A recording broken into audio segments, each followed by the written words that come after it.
الحمد لله وكفى وسلام على عباده الذين اصطفى أما بعد أعوذ بالله من الشيطان الرجيم بسم الله الرحمن الرحيم وتوبوا إلى الله جميعا أيها المؤمنون لعلكم تفلحون سبحان ربك رب العزة عما يصفون وسلام على المرسلين والحمد لله رب العالمين اللهم صل على سيدنا محمد وعلى آل سيدنا محمد وبارك وسلم۔ انسان جو کام بھی شریعت و سنت کے خلاف کرتا ہے اس کو گناہ کہتے ہیں، اس گناہ سے توبہ کرنا لازم ہوتا ہے۔ ارشاد باری تعالی ہے وَتُوبُوا إِلَى اللَّهِ جَمِيعًا أَيُّهَا الْمُؤْمِنُونَ لَعَلَّكُمْ تُفْلِحُونَ، اور اے ایمان والو تم سب کے سب اللہ کے سامنے توبہ کرو تاکہ تم فلاح پا جاؤ۔ چنانچہ ابن تیمیہ رحمۃ اللہ علیہ نے الایمان الاوسط ایک کتاب ہے، اس میں 10 اسباب بتائے ہیں جن سے انسان کے گناہ معاف ہوتے ہیں۔ یہ 10 اسباب ہمیں زبانی یاد ہونے چاہیے تاکہ ہم ان کے ذریعے سے اپنے گناہوں کی بخشش کا بندوبست کر لیں۔ سب سے پہلا سبب استغفار۔ استغفار کہتے ہیں کہ اپنے گزرے ہوئے گناہوں پر نادم ہونا۔ شریعت نے کہا الندم توبۃ، ندامت یہ توبہ ہے، اور حدیث مبارکہ میں ہے کہ قیامت کے دن سب سے زیادہ خوش انسان وہ ہوگا من وجد فی صحیفتہ استغفارا کثیرا، جس کے نام اعمال میں کثرت کے ساتھ استغفار لکھا ہوا ہوگا۔ تو ہمیں کثرت سے استغفار پڑھنا چاہیے۔ چنانچہ ایک شخص حضرت حسن اللہ عنہ کے پاس آیا، حضرت بہت گناہگار ہوں، کوئی عمل بتائیں۔ فرمایا استغفار پڑھو۔ ایک اور آدمی آیا، حضرت بارش نہیں ہو رہی، کوئی عمل بتائیں۔ فرمایا استغفار پڑھو۔ پھر ایک آدمی آیا کہ حضرت بہت قرضہ چڑھ گیا، دعا کریں کہ کوئی اسباب بن جائیں رزق کے، مال کے، تاکہ قرضہ اتر جائے۔ فرمایا استغفار پڑھو۔ پھر ایک شخص آیا کہ حضرت دعا کریں اللہ مجھے بیٹا دے دے۔ فرمایا استغفار کرو۔ ایک آدمی آیا میرا باغ ہے، دعا کریں کہ میرا پھل زیادہ لگے۔ فرمایا استغفار کرو۔ ایک آدمی آیا میری کھیتی باڑی کی زمین ہے، دعا کریں پانی اندر سے نکل آئے۔ فرمایا استغفار کرو۔ اب سننے والا حیران کہ مختلف لوگ مختلف ضروریات آ کر بیان کرتے رہے، سب کے لیے ایک ہی جواب۔ تو اس نے پوچھا کہ حضرت کیا مسئلہ؟ تو فرمایا کہ دیکھو یہ جواب میں نے اپنی طرف سے نہیں دیا، قرآن مجید سے دیا ہے۔ اللہ تعالیٰ ارشاد فرماتے ہیں قرآن مجید میں فَقُلْتُ اسْتَغْفِرُوا رَبَّكُمْ إِنَّهُ كَانَ غَفَّارًا۔ تو سب سے پہلے استغفار کرنے سے گناہوں کی بخشش ہوتی ہے۔ يُرْسِلِ السَّمَاءَ عَلَيْكُمْ مِدْرَارًا، تمہارے اوپر اللہ بارشیں برسائے گا۔ وَيُمْدِدْكُمْ بِأَمْوَالٍ، اللہ مال کے ذریعے تمہاری مدد کرے گا۔ وَبَنِينَ، اور بیٹوں کے ذریعے مدد کرے گا۔ وَيَجْعَلْ لَكُمْ جَنَّاتٍ، اور اللہ تعالیٰ تمہیں درختوں پہ پھل زیادہ عطا کرے گا۔ وَيَجْعَلْ لَكُمْ أَنْهَارًا، اور اللہ تعالیٰ تمہارے لیے زمین سے چشمے جاری کروا دے گا۔ آپ اگر غور کریں تو ہماری روزمرہ کی جو پریشانیاں ہیں وہ انہی میں سے ہیں۔ کوئی بیٹے کے لیے پریشان، کوئی کاروبار کے لیے پریشان، کوئی قرضوں کی وجہ سے پریشان۔ اس کا مطلب یہ ہے کہ اگر ہم استغفار کرنے کی عادت ڈال لیں تو ہمیں کسی اور عمل کی ضرورت ہی نہیں ہے، اور یہ عمل قرآن مجید میں بتایا گیا ہے۔ یہ پروردگار عالم کا کلام ہے۔ ہم استغفار کم کرتے ہیں، کم از کم 100 مرتبہ صبح اور شام استغفار کا کرنا معمول بنا لینا چاہیے۔ آپ لوگ ڈرائیو کرتے ہیں اپنے دفتر جاتے ہوئے تو راستے میں جو آدھا گھنٹہ لگتا ہے اس میں کیا کرنا ہوتا ہے؟ بعض لوگ نعت سن لیتے ہیں، تلاوت سن لیتے ہیں، وہ بھی عبادت ہے، لیکن اس سے زیادہ بہتر یہ ہے کہ انسان خود پڑھے کچھ۔ تو اگر اس دوران آپ استغفر اللہ ہی پڑھتے رہیں تو سینکڑوں دفعہ استغفار نام اعمال میں لکھا جائے گا، اور اگر پورا پڑھ لیں استغفر اللہ ربی من کل ذنب واتوب الیہ تو یہ سونے پہ سہاگے والی بات ہے۔ تو اپنے ٹائمنگز کو ایسے ایڈجسٹ کریں کہ اس میں درود استغفار کثرت کے ساتھ آپ پڑھ سکیں، کیونکہ حدیث پاک میں یہ فرمانا کہ قیامت کے دن وہ بندہ بہت خوش ہوگا جس کے نام اعمال میں استغفار زیادہ ہوگا۔ دوسرا سبب ہے توبہ۔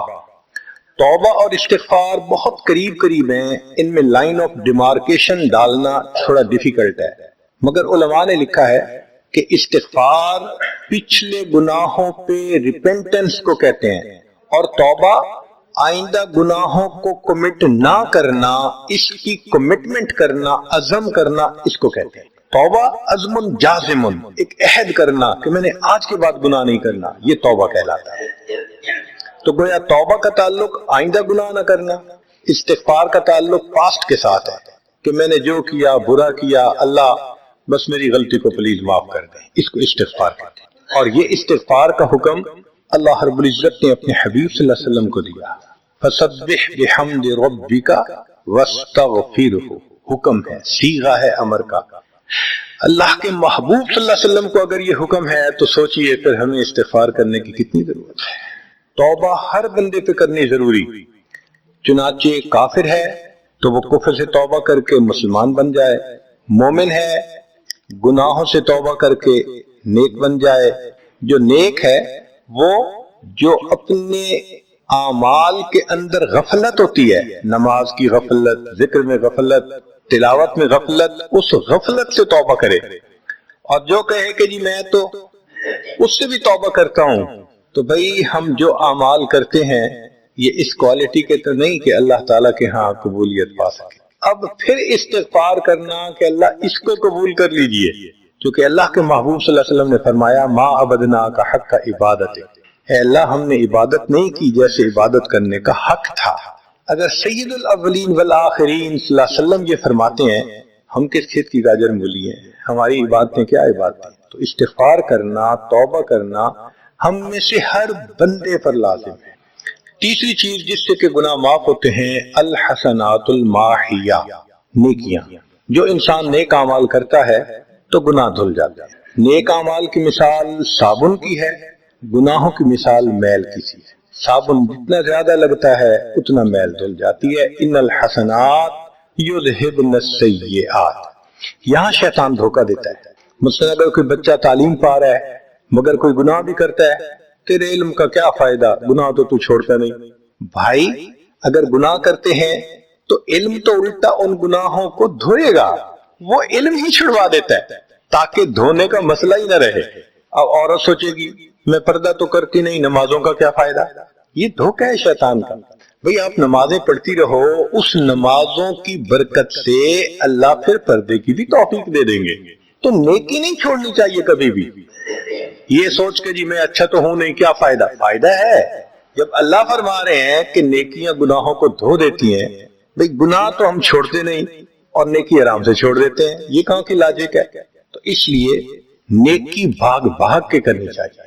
اگر گناہ ہے تو نیکی اور زیادہ کریں تاکہ نیکی کی برکت سے گناہوں کی ظلمت ختم ہو جائے اور دھل جائے۔ حدیث پاک میں ہے بندہ گناہ کرتا ہے لکھ دیا جاتا ہے، دوسرا گناہ، تیسرا، 5 گناہ کرتا ہے، پھر اس کے بعد وہ ایک نیکی کرتا ہے تو نیکی والا فرشتہ کہتا ہے کہ دیکھو اللہ کے ہاں دستور ہے من جاء بالحسنۃ فلہ عشر امثالھا، اس کو 10 نیکیاں ملنی تھی، تم نے 5 گناہ لکھے ہیں نا، اچھا تم 5 گناہ مٹا دو، میں نامہ اعمال میں 10 نیکیوں کی بجائے صرف 5 نیکیاں بیلنس وہ ڈال دیتا ہوں۔ چنانچہ 5 گناہ مٹا دیے جاتے ہیں، 5 نیکیاں نامہ اعمال میں لکھ دی جاتی ہیں۔ اس لیے خوب نیکی کرنی چاہیے تاکہ اللہ تعالیٰ گناہوں کی ظلمت سے ہمیں محفوظ فرما دے۔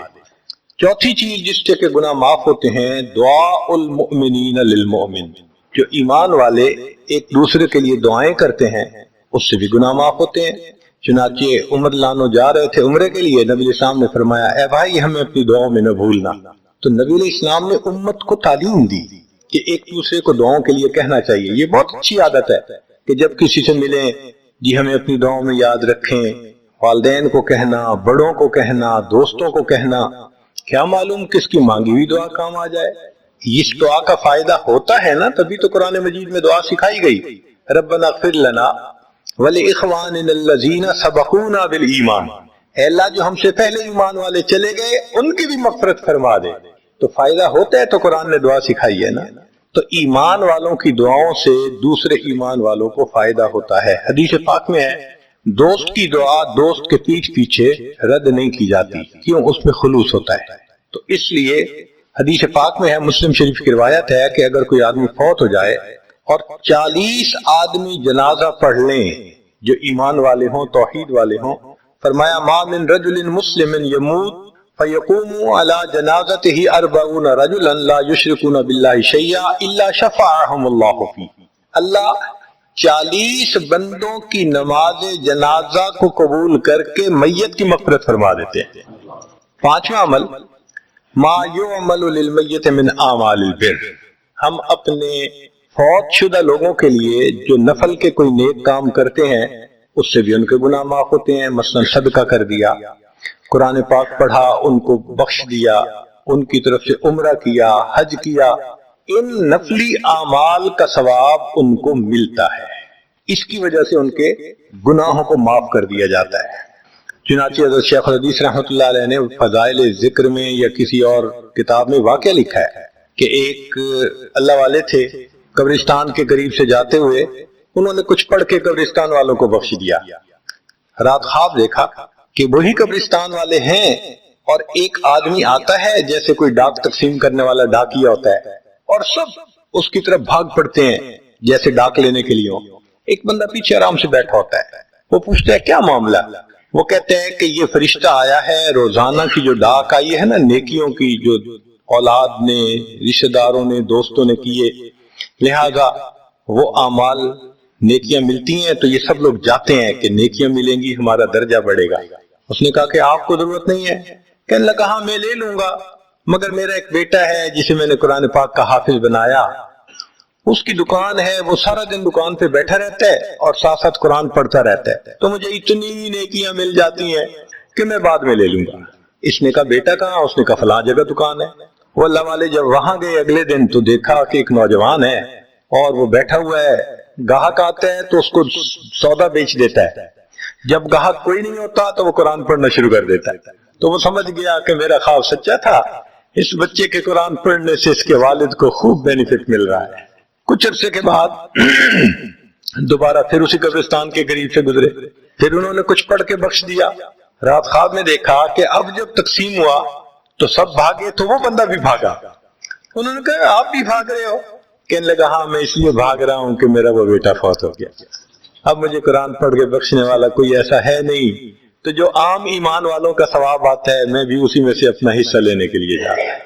تو ایمان والوں کے ان اعمال کا ثواب بھی ملتا ہے، اور اصل میں یہ اسی بندے کا اپنا عمل ہوتا ہے. یہ ذہن میں رکھنا کہ جو ایمان والے پڑھ کے بخشتے ہیں نا اس کا ثواب کیوں ملتا ہے؟ اس کا اپنا عمل. دیکھو اس نے نیکوں سے تعلق جوڑا. وہ بھی تو ہوتے ہیں جن کے مرنے کے بعد پیچھے ریچھ کتے کی لڑائی کرواتے ہیں، میلے لگواتے ہیں، موسیقی کی محفلیں ہوتی ہیں، وہ بھی تو ہوتے ہیں نا، تو ان کو کچھ نہیں ملتا.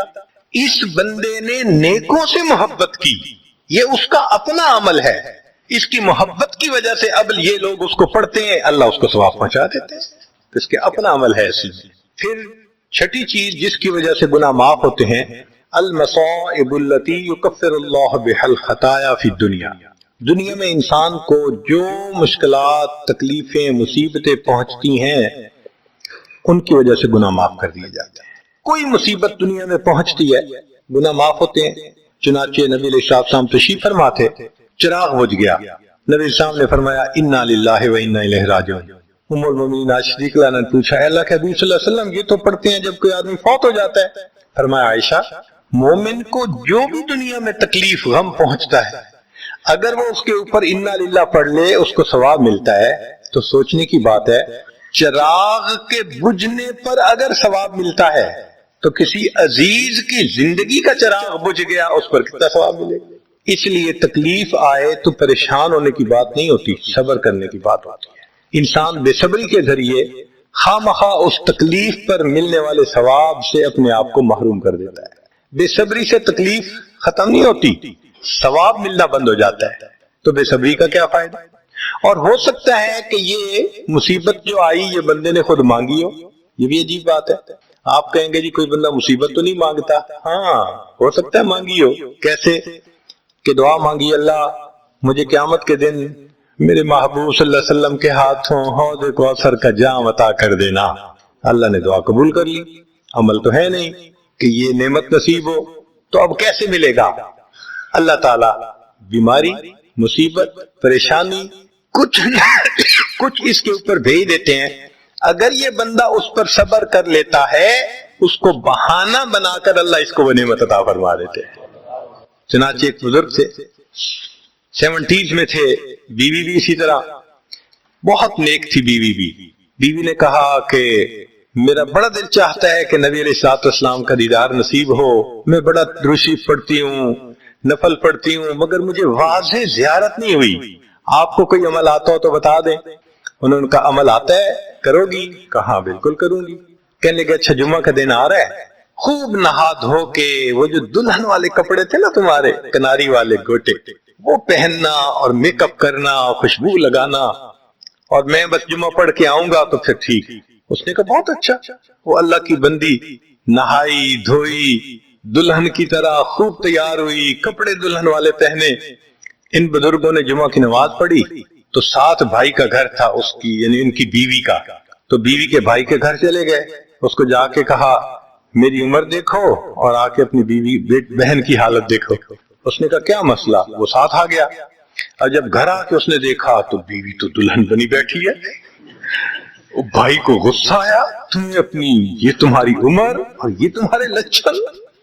اس نے تو ڈانٹا اور وہ بیچاری روئی، اس کا دل ٹوٹا، رو رو کے حال برا، سو گئی۔ اللہ کی شان کہ اس نیند میں اس کو نبی علیہ السلام کی زیارت نصیب ہو۔ اب وہ اٹھی تو وہ خوش بھی ہے اور پریشان بھی ہے، خوش اس بات پہ کہ زیارت ہو گئی، اور پریشان اس بات پہ کہ میاں نے کیا کیا، خود کہا دلہن بنو اور خود بھائی سے مجھے ڈانٹ پڑوا دی۔ تو پھر اس نے پوچھا کہ آپ نے ایسا کیوں کیا؟ انہوں نے کہا دیکھو میں تمہاری زندگی کو قریب سے جانتا ہوں، میں نے تمہیں اتنا پیار محبت سے رکھا ہے کہ تمہیں زندگی کے کوئی تکلیف نہیں پہنچنے دی میں نے، تم نے عبادت کی انتہا کی ہے، مگر کچھ نعمتیں ہوتی ہیں جو دل ٹوٹنے پہ ملتی ہیں، تو تمہارا تو کبھی دل ٹوٹا نہیں، تو میں نے ایک بہانہ بنایا کہ تمہیں کہا دلہن بنو، بھائی کو شکایت لگا دی، اس نے ڈانٹ پلا دی، تمہارا دل ٹوٹا، اللہ کو رحم آ گیا، اللہ تعالیٰ ٹوٹے دلوں پر رحم فرما دیتے ہیں۔ تو ممکن ہے کہ یہ مصیبت، یہ پریشانی اللہ کی طرف سے ہمارے لیے انعام کا سبب بن کے آئی ہو۔ اس لیے ہمارے بزرگوں نے کہا سکھ دکھاں تو دیواں وار، کہ میں سکھوں کو دکھوں پہ قربان کر دوں، سکھ دکھاں تو دیواں وار، دکھا آن ملائم یار، کہ دکھوں نے مجھے میرے یار سے ملا دیا۔ اللہ کو بڑا ترس آتا ہے اس بندے پر جس پر کوئی مصیبت آتی ہے، پریشانی آتی ہے۔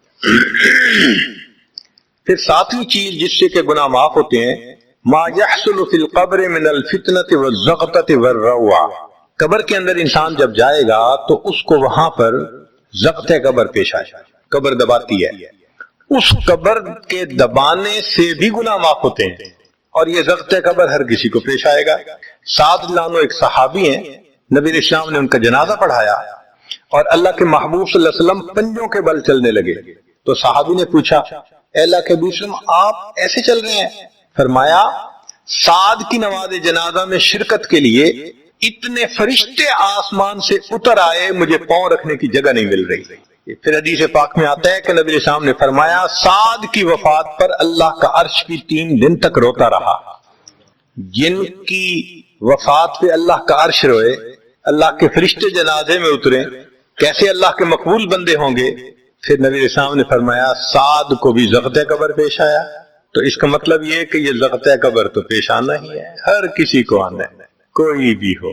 اب یہ عجیب سی بات ہے، مگر اس کو سمجھیں کہ کیوں پیش آنا ہے۔ آپ اگر کسی ریسٹورنٹ پہ جائیں اور جا کے سویٹ ڈش کھائیں یا کباب کھائیں تو بل پے کرنا پڑتا ہے نا، گروسری سٹور سے جا کے کوئی چیز لائیں بل پے کرنا پڑتا ہے نا، ہر چیز کا بل ہوتا ہے نا۔ اس دنیا میں انسان جو مزے لیتا ہے بھلے جائے صحیح، ان کی بھی ایک کاسٹ ہے اور وہ اسے پے کرنی پڑے، اور وہ کاسٹ ضغط قبر سے پے ہوگی۔ اس لیے جس کی زندگی غربت میں گزری ہوگی اس کا ضغط قبر بہت کم ہوگا، اور جس نے عیش آرام مزے سہولت انجوائے کیا کاسٹ تو دینی پڑے گی نا۔ تو ضغط قبر تو پیش آنا ہے۔ ہمارے والد صاحب بچپن میں دیکھتا تھا میں کہ بہت اچھا سالن بنا ہوتا تھا نا، تو اکثر وہ گلاس پانی کا اٹھاتے تھے اور ایک گھونٹ پانی ڈال دیتے تھے۔ مجھے سمجھ نہیں آتی تھی یہ کیا کرتے ہیں، میں اکثر ان سے پوچھتا تھا ابو آپ ایسے کیوں کرتے ہیں، نہیں بتاتے۔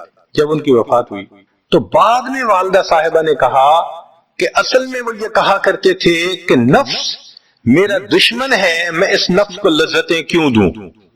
وہ لذیذ کھانے کے اوپر بھی ایک گھونٹ پانی ڈال کے اس کو کم مزے والا بنا لیا کرتے تھے، جائز لذتوں کو بھی کم کر لیتے تھے۔ ہمارا کیا حال ہوگا جو ناجائز لذتوں کے پیچھے بھاگتے پھرتے۔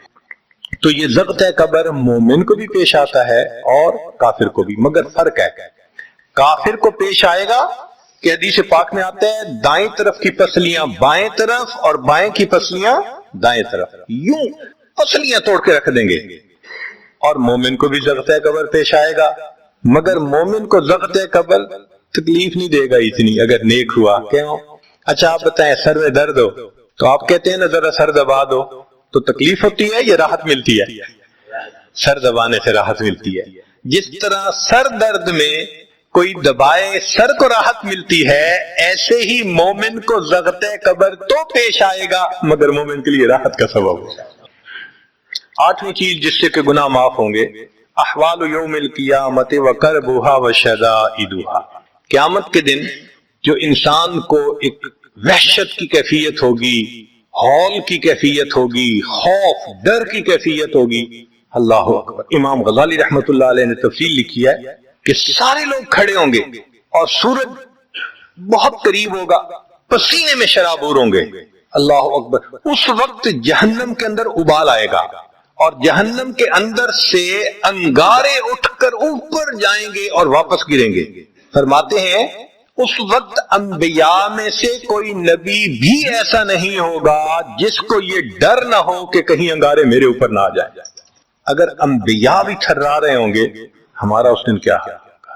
تو قیامت کے دن کی دہشت اور وحشت کوئی چھوٹی چیز نہیں ہے، مگر اس سے بھی اللہ تعالیٰ ایمان والوں کے گناہوں کو معاف فرما دے۔ پھر نویں چیز جس سے کہ گناہ معاف ہوں گے، شفاعت النبی صلی اللہ علیہ وسلم فی اہل الذنوب یوم القیامہ، قیامت کے دن اللہ کے پیارے حبیب صلی اللہ علیہ وسلم جو اپنی امت کے لیے شفاعت فرمائیں گے، اللہ اس پر بھی امتیوں کے گناہوں کو معاف فرما دے۔ نبی اسلام نے ارشاد فرمایا کہ اللہ رب العزت نے ہر نبی علیہ السلام کو ایک ایسی دعا مانگنے کا اختیار دیا کہ جیسی دعا مانگی جائے گی منوان قبول ہو جائے گی۔ تو انبیاء نے دعائیں مانگی تو صحابی نے پوچھا اے اللہ کے نبی وسلم آپ کو بھی اختیار دیا گیا؟ فرمایا مجھے بھی اختیار دیا گیا۔ اے اللہ کے نبی وسلم آپ نے کیا دعا مانگی؟ فرمایا میں نے کوئی دعا نہیں مانگی، میں نے اس کو ذخیرہ رکھ لیا، قیامت کے دن جب میری گنہگار امت کا حساب ہوگا اس وقت میں وہ دعا مانگوں گا، امت کو لے کے جنت میں جاؤں گا۔ اللہ کے محبوب صلی اللہ علیہ وسلم کو امت سے کتنا پیار تھا۔ کوئی ماں اولاد کے لیے 23 سال نہیں روتی، جوان بیٹا فوت ہو 2-4 مہینے رو کے پھر نارمل لائف ہو جاتی ہے۔ کوئی باپ اولاد کے لیے 23 سال نہیں روتا۔ اللہ کے پیارے حبیب صلی اللہ علیہ وسلم امت کے لیے 23 سال آنسو آتے، رب امتی رب امتی رب امتی دعا مانگتے تھے، لمبے سجدے۔ ام المومنین عائشہ رضی اللہ عنہا فرماتی ہیں کہ محبوب صلی اللہ علیہ وسلم کے آنسو جو مصلی پہ گرتے تھے مجھے لگتا تھا کہ بارش کے قطرے زمین کے اوپر گر رہے ہیں، ایسے آواز محسوس ہوتی تھی۔ اور اتنا لمبا سجدہ ہوتا تھا کہ کبھی کبھی میں اٹھ کے محبوب صلی اللہ علیہ وسلم کے پاؤں کے انگوٹھے کو ٹچ کرتی تھی کہ ابھی جان تو سلامت ہے نا، تب مجھے احساس ہوتا تھا نہیں ابھی تک نہیں، سجدہ لمبا ہو گیا۔ اتنا لمبا سجدہ کس کے لیے؟ اللہ امت کو گناہوں کو معاف فرما دے، امت کے گناہوں کو۔ چنانچہ جب نبی علیہ الصلوۃ والسلام پر آخری یعنی مرض آئی، بیماری کی کیفیت آئی، تو اللہ کے حبیب صلی اللہ علیہ وسلم کو بخار بہت تیز ہو گیا تھا، اور جو مسجد میں آخری مرتبہ لائے تھے تو 2 آدمی تھے، ایک ادھر تھا ایک ادھر تھا، اور اللہ کے حبیب صلی اللہ علیہ وسلم نے ان کا سہارا لیا تھا اور بہت مشکل سے چل کے تشریف لائے تھے۔ یہ آخری نماز، پھر واپس تشریف لے گئے، بخار اور تیز ہو گیا۔ سیدہ عائشہ رضی اللہ عنہا فرماتی ہیں کہ میں نے اوپر کپڑا سے ڈال دیا، کپڑے کے اوپر سے مجھے گرمی محسوس ہو رہی تھی، میں نے پانی کا ایک پیالہ پیش کیا، اللہ کے حبیب صلی اللہ علیہ وسلم پانی کے پیالے میں ہاتھ مبارک ڈالتے تھے اور اپنے چہرے پہ لے رہے تھے، اور جسم تھا کہ جیسے کوئی گرم چیز میں سے گرمی نکل رہی ہوتی ہے، اس طرح وہ بخار سے دہک رہا۔ فرماتی ہیں کہ مجھے محسوس ہوا کہ یہ تو بہت تیز بخار ہے، کبھی ایسا نہیں دیکھا۔ تو میں نے پوچھا اے اللہ کے حبیب صلی اللہ علیہ وسلم، بخار ایسا تو کبھی نہیں دیکھا، اتنا زیادہ تیز، اتنا زیادہ تیز؟ نبی علیہ السلام نے فرمایا عائشہ، مومن کو سکرات موت کے وقت جو تکلیف ہوتی ہے اس پر بھی اس کے گناہ معاف ہوتے ہیں۔ میں نے اللہ سے یہ دعا مانگی تھی، اللہ جب میری سکرات کا وقت آئے تو مجھے تکلیف زیادہ دے دینا، اور اس کے بدلے اللہ میری امت کے گناہوں کو معاف فرما دینا۔ عائشہ، یہ وہ سکرات ہے جس کی وجہ سے مجھے تکلیف بہت ہے۔ اللہ کے محبوب صلی اللہ علیہ وسلم کو اتنی تکلیف ہو رہی تھی۔ اتنے میں اطلاع ملی، دروازہ کھٹکھٹایا گیا، پوچھا کون؟ جواب ملا جبریل علیہ السلام اور اسرائیل علیہ السلام اجازت مانگتے ہیں آنے کی۔ نبی السلام نے فرمایا جبریل اندر آ جائیں، تو جبریل آئے۔ اے اللہ کے حبیب صلی اللہ علیہ وسلم، اللہ نے آپ کو یاد فرمایا ہے۔ نبی السلام نے فرمایا جبریل اللہ تعالیٰ سے پوچھ کے یہ پہلے بتاؤ میرے بعد میری امت کا کیا حال ہوگا، پہلے پوچھ کے بتاؤ۔ جبریل علیہ السلام نے اللہ تعالیٰ سے پوچھا، رب کریم نے کہا، فرمایا میرے محبوب سے جا کر کہہ دو اے محبوب آپ کے بعد آپ کی امت کو تنہا نہیں چھوڑیں گے۔ جب نبی علیہ السلام کو تسلی ہو گئی، محبوب نے فرمایا اچھا ملک الموت کو بھی بنا دے۔ اللہ کے محبوب صلی اللہ علیہ وسلم کو امت سے ایسی محبت تھی، اللہ اکبر۔ چنانچہ حدیث پاک میں ہے کہ نبی علیہ السلام نے فرمایا خیرت بین ان یدخل نصف امتی الجنہ و بین شفاعہ، اللہ رب العزت نے مجھے چوائس دیا، اختیار دیا کہ اے میرے حبیب صلی اللہ علیہ وسلم آپ چاہیں تو آپ کی آدھی امت کو بلا حساب جنت بھیج دیں گے، اور آپ چاہیں تو جن کی آپ شفاعت کریں ان کو بھیجیں گے۔ نبی علیہ السلام فرماتے ہیں فاخترت الشفاعہ، میں نے شفاعت کو چن لیا، لأنها اعم و اکثر، اس لیے کہ میری شفاعت پر آدھی سے زیادہ امت کے لوگ جنت میں چلے جائیں گے۔ اللہ اکبر۔ پوچھنے والے نے پوچھا اے اللہ کے حبیب صلی اللہ علیہ وسلم اترونها للمتقین، کیا آپ کی شفاعت نیکوں کے لیے ہوگی؟ فرمایا لا ولکنها للمذنبین الخطائین المتلوثین، نہیں میری شفاعت میرے امت کے گناہگاروں کے لیے ہوگی۔ اللہ کے حبیب صلی اللہ علیہ وسلم کی شفاعت کا نصیب ہو جانا یہ بھی گناہوں کی بخشش کا سبب ہے۔ مگر شفاعت کس کو نصیب ہوگی اس کی بھی تفصیل سن لیجئے۔ کچھ لوگ ہوتے ہیں سنت کو دیکھتے ہیں ان کا دل خوش ہو جاتا ہے، وہ سنت رکھنے والے کو انکریج کرتے ہیں، اس کو مورل سپورٹ دیتے ہیں، نہیں نہیں تم نے اچھا کیا۔ اور کچھ وہ ہوتے ہیں کہ جو دیکھتے ہیں چہرے پہ سنت سجی، کیا ملا بن گئے، کیا تم نے چہرے پہ کر لیا۔